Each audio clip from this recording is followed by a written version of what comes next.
De la búsqueda, trajiste la paz, la trifuerza y la restauración al pueblo. En esas ando, Chingón, huerco. Simón. Ah, ¿sí vas a ir ahorita? Pues claro. Nomás pregunto, porque nomás te veo pendejeando. Escuché que hay un pez de 26 centímetros que no mames, güey, bien cabrón. Pero nomás tengo 11. Así que, Pues, está bueno, mijo. Pero es que el pinche Ganon. ahorita sale, patrón, ahorita sale. No mames, el árbol se engancha. Link, ahí andas, güey. Las cosas se han empeorado bien cabrón. El cielo se puso así bien pinche negro. Chinga.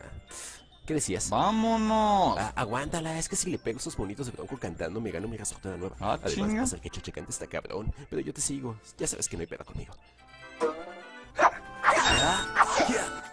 El Ganon se está chingando la aldea. Si corto todo el pasto aparece dinero. No mames, literalmente aparece si corta hierbitas. He visto una calaca que ya se cargó a mi jefa, a mi jefe y a mi Hasta los abuela. carnes tienen dinero adentro. Ya ando juntando para mis botas. ¿Cuál es tu pedo?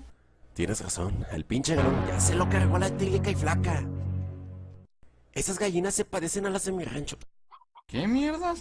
Un viejo me dijo que si le atrapaba 10,000 gallinas me iba a enseñar a tocar las de Juanga. Las de Juanga.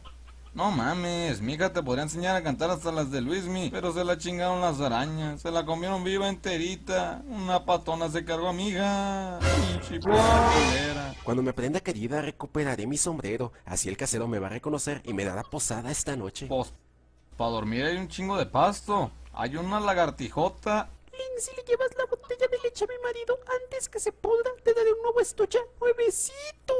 Simón.